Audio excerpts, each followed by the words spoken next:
ও সম্মানিত ভাইরা, রমজানের ঈদ চলে আসলো। এই ঈদের নামাজ আপনি জানেন না, কয়টি তাকবীর দিতে হবে আপনি জানেন না, নিয়ত আরবিতে মুখস্থ নাই, নিয়ত কিভাবে করতে হবে আপনি জানেন না। সুপ্রিয় দর্শক, আজকের একটি ভিডিওর মাধ্যমে রমজানের ঈদের নামাজ কিভাবে আদায় করতে হয় আমি শিখিয়ে দিব। কারণ আপনি যদি এখন না শেখেন, ঈদগাহে গিয়ে একে অন্যের দিকে তাকাতাকি করে তাকবীর ভুল করার কারণে বছরের এই গুরুত্বপূর্ণ ইবাদত কিন্তু আপনি নষ্ট করে ফেলান। এই জন্য ঈদ আসার আগে আগেই ঈদের নামাজ কিভাবে আদায় করতে হবে শিখে নেবেন। রমজানের ঈদকে ঈদ উল ফিতর বলা হয়ে থাকে। এই ঈদ উল ফিতরের নামাজ 2 রাকাত 6 তাকবীরের সঙ্গে পড়াটা হচ্ছে ওয়াজিব। ঈদগাহে গিয়ে ইমামের পেছনে দাঁড়িয়ে প্রথমে নিয়ত করতে হবে। ইমাম সাহেব যিনি হবেন ওনারও নিয়ত করতে হবে। আমি কিবলামুখী হয়ে ঈদ উল ফিতরের 2 রাকাত ওয়াজিব নামাজ 6 তাকবীরের সঙ্গে আদায়ের নিয়ত করলাম। এতটুকু কথা মনে মনে আনলেও নিয়ত হয়ে যাবে। এরপর আল্লাহু আকবার তাকবীরে তাহরিমা বলে হাত বেঁধে নিতে হবে। এরপর সানা পড়তে হবে। প্রতি 5 ওয়াক্ত নামাজে যে সানাটি পড়ে থাকেন ওই সানাটি পড়তে হবে, আর তা হলো সুবহানাকাল্লাহুম্মা ওয়া বিহামদিকা ওয়া তাবারাকা ইসমুকা ওয়া তাআলা জাদ্দুকা ওয়া লা ইলাহা গায়রুক। এই সানাটি পড়ে এরপর খুবই খেয়াল করবেন, এখন 3টি অতিরিক্ত তাকবীর প্রদান করতে হবে। প্রথম 2 তাকবীরে হাত ছেড়ে দিতে হবে, 3 নাম্বার তাকবীরে গিয়ে হাতটা বেঁধে ফেলতে হবে। কিভাবে কি করতে হবে আমি একটু প্র্যাকটিক্যালি দেখে দিই। আল্লাহু আকবার বলে হাত বেঁধে সানা পড়তে হবে। সানা পড়া শেষ। এবার আল্লাহু আকবার, প্রথম তাকবীরে হাত ছেড়ে দিতে হবে। আল্লাহু আকবার, দ্বিতীয় তাকবীরে হাত ছেড়ে দিতে হবে। আল্লাহু আকবার, তৃতীয় তাকবীরে গিয়ে হাতটা বেঁধে ফেলতে হবে।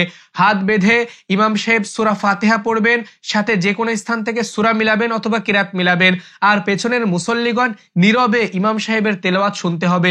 এই টাইমে কোনো কিছু পড়ার দরকার নাই। এবার আল্লাহু আকবার বলে রুকু করতে হবে। রুকুতে যে তাসবিহ রয়েছে সুবহানা রাব্বিয়াল আযীম, এটা পড়তে হবে 3 বার, 5 বার অথবা 7 বার পড়া যেতে পারে। এবার সামিআ আল্লাহু লিমান হামিদা বলে সোজা হয়ে দাঁড়াতে হবে। দাঁড়িয়ে রব্বানা লাকাল হামদ বলতে হবে। এবার আল্লাহু আকবার বলে সাজদাহ করতে হবে। সেজদায় গিয়ে সুবহানা রাব্বিয়াল আ'লা 3 বার, 5 বার অথবা 7 বার পড়তে হবে। এরপর 2টাও এখানে সেজদা করতে হবে। 2টা সেজদা করে অন্যান্য নামাজের মতো দ্বিতীয় নাম্বার রাকাতের জন্য আবার আল্লাহু আকবার বলে দাঁড়াতে হবে।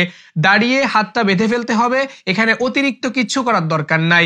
এবার সূরা ফাতিহা পড়বেন, সাথে সূরা মিলাবেন, ইমাম সাহেব পড়বেন, পেছনের মুসল্লিগণ শুনবেন।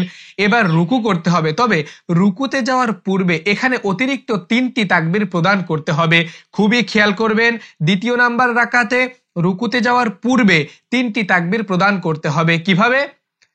আমি দ্বিতীয় নাম্বার রাকাতে দাঁড়িয়েছি, সূরা ফাতিহার সঙ্গে সূরা মেলানো শেষ। এবার আল্লাহু আকবার, প্রথম তাকবীরে হাত ছেড়ে দিলাম। আল্লাহু আকবার, দ্বিতীয় তাকবীরে হাত ছেড়ে দিলাম। আল্লাহু আকবার, তৃতীয় তাকবীরেও হাত ছেড়ে দিলাম। এখানে 3 তাকবীরে হাত ছেড়ে দিতে হবে। আল্লাহু আকবার। এবার চতুর্থ তাকবীরে গিয়ে রুকু করতে হবে। আশা করি বুঝতে পেরেছেন। এবার অন্যান্য নামাজের মতো বা প্রথম রাকাতের মতো রুকুর তাসবিহ পড়তে হবে। রুকু থেকে সোজা হয়ে দাঁড়াতে হবে, 2টা সেজদা করে এবার বসে পড়তে হবে। বসে তাশাহুদ, দুরুদ শরীফ, দোয়া মাসুরা, এই 3টি দোয়া পড়ে ডান দিকে বাম দিকে সালাম ফিরিয়ে এই নামাজ সমাপ্ত করতে হবে। এবার আমরা মারাত্মক একটি ভুল করি, তা হলো সালাম ফিরিয়ে ঈদগাহ প্রস্থান করি। কিন্তু না, এখানে ইমাম সাহেব খুতবা প্রদান করবেন। খুতবা শোনাটা খুবই জরুরি একটি বিষয়। এই জন্য সালাম ফিরিয়ে আমরা কেউ ঈদগাহ থেকে চলে যাব না। ইমাম সাহেব খুতবা প্রদান করবেন, নীরবে শুনবেন। এরপর খুতবা শেষ হওয়ার পর আপনি প্রস্থান করতে পারেন। কারণ মোনাজাত ঈদের নামাজের কোনো অংশ নয়। মোনাজাত ওই টাইমে করা খুবই ভালো। আল্লাহ রাব্বুল আলামিন ওই টাইমে মোনাজাত কবুল করে থাকেন।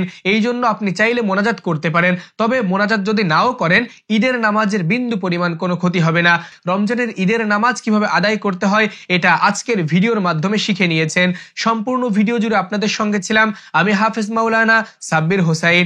আপনি দেখছিলেন বাহক টিভি ফেসবুক পেজ এবং বাহক টিভি ইউটিউব চ্যানেল। আসসালামু আলাইকুম ওয়া রাহমাতুল্লাহ।